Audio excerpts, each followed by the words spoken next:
Hola a todos los que me estáis escuchando. Soy Teresa Sevilla, soy neuróloga y experta en enfermedades neuromusculares, y dentro de este grupo de enfermedades me dedico sobre todo a las neuropatías hereditarias, fundamentalmente a la neuropatía hereditaria tipo Charcot-Marie-Tooth, que es la neuropatía hereditaria más frecuente.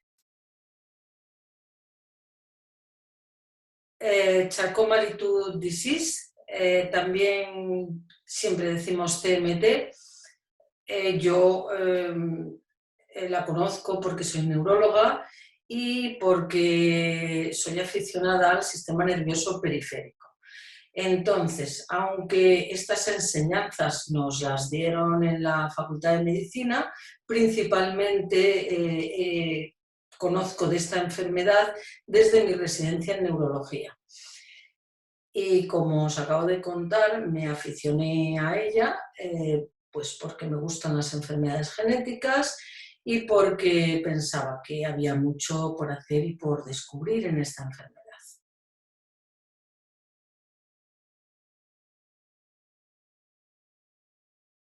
Esta enfermedad la mayoría de las veces debuta en la infancia, o sea, lo que quiere decir que los primeros síntomas aparecen en las 2 primeras décadas de la vida.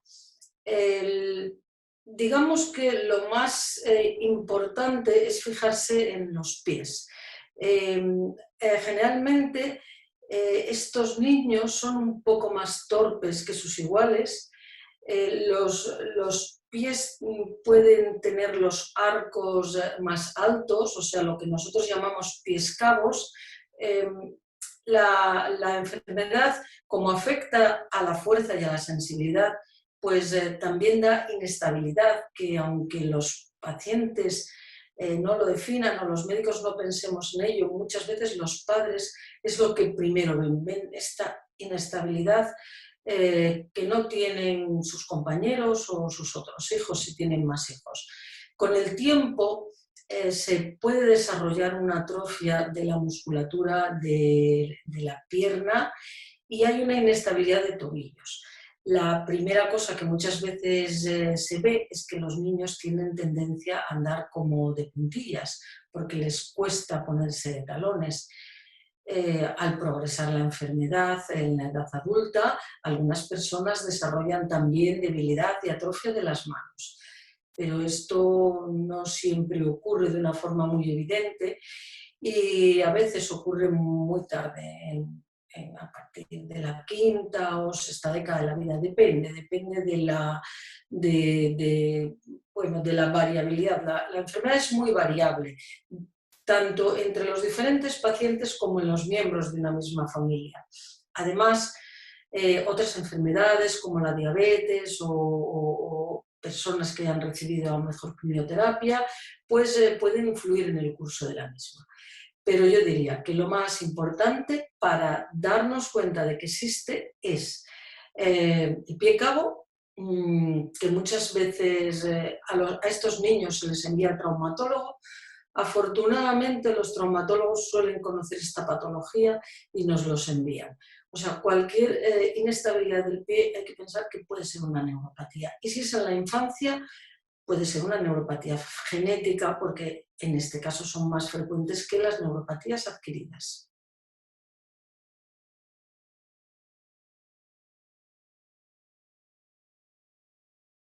Para los pacientes que tienen esta enfermedad es muy importante que sean vistos, evaluados y que estén en seguimiento por un experto, porque tienen generalmente muchísimas preguntas. Lo primero es que hay que comentar que una enfermedad hereditaria pues afecta al paciente y a su familia, ya que uno de los aspectos más importantes es la preocupación acerca de si la pueden transmitir a sus descendientes.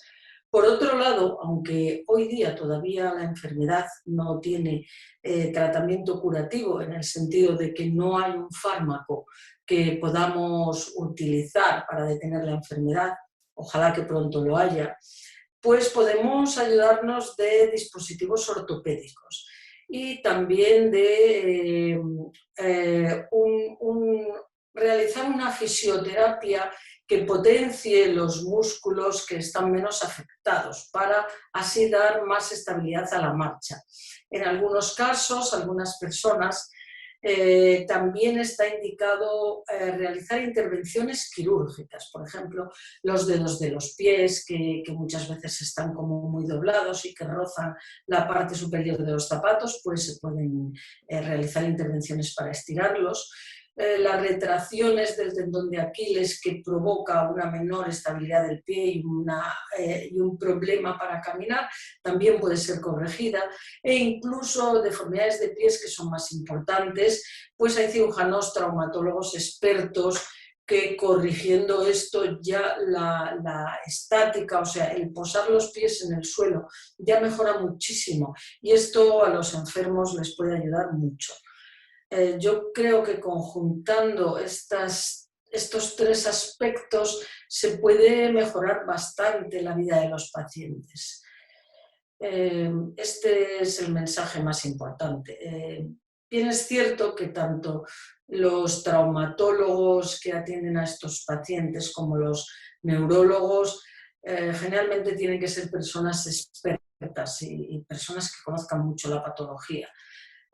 Primero para aconsejar y segundo para dar un mensaje de seguridad y de esperanza al paciente.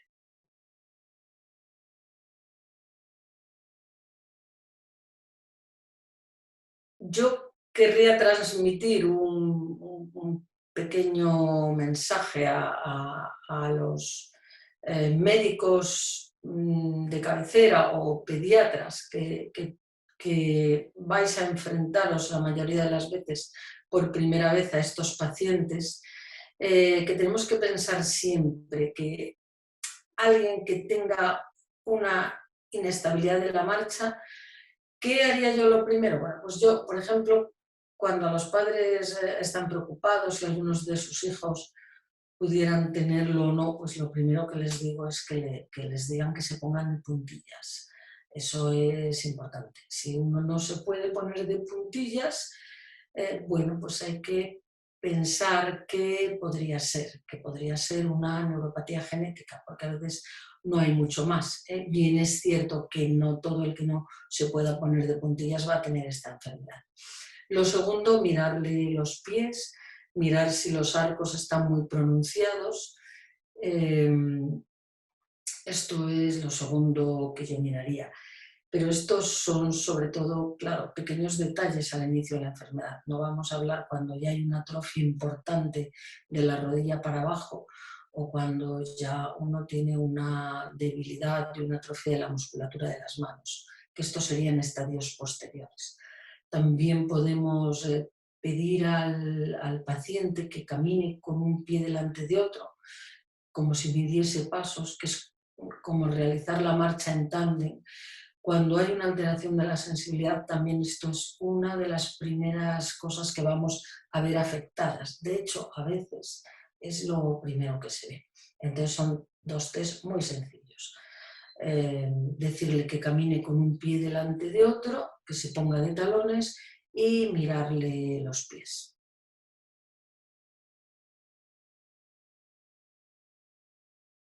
En general, el mejor profesional para hablar de algo es el que conoce esa enfermedad y el que ha visto a muchos pacientes. ¿Quién ha visto muchos pacientes con CMT?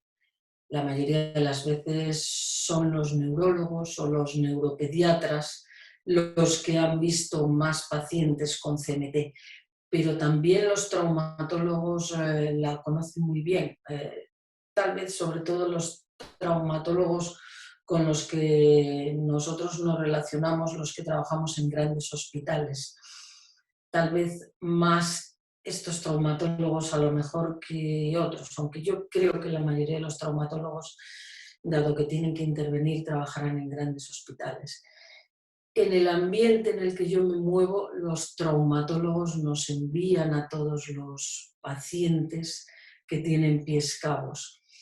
Otras personas que pueden conocer el CMT son los que realizan los estudios electrofisiológicos. Ellos están bien entrenados en reconocer una neuropatía crónica y el CMT, pues muchos tienen unas características propias, al menos el 50% digamos tiene unas características muy propias. Y otros, aunque no sean tan propias, pues está claro que concuerdan con una neuropatía crónica.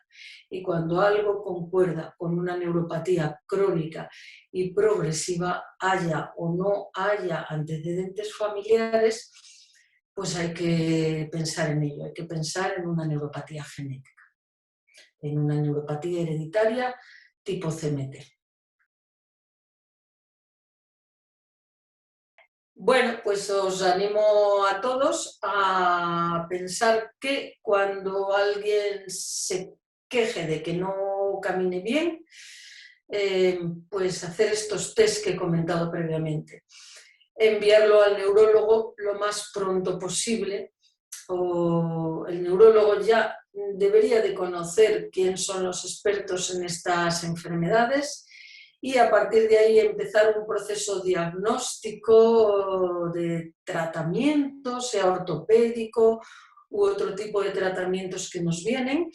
Y bueno, yo creo que es que se nos encienda esa luz de que existen las neuropatías genéticas, de que en España puede haber unos 18 o 20.000 pacientes con neuropatías genéticas y aunque es una enfermedad rara, pues es la enfermedad hereditaria neurológica más frecuente, por así decirlo, ¿no? Entonces, bueno, pues es raro, pero existe y no es tan raro. Pensar en ello es la mejor forma siempre de diagnosticar una enfermedad.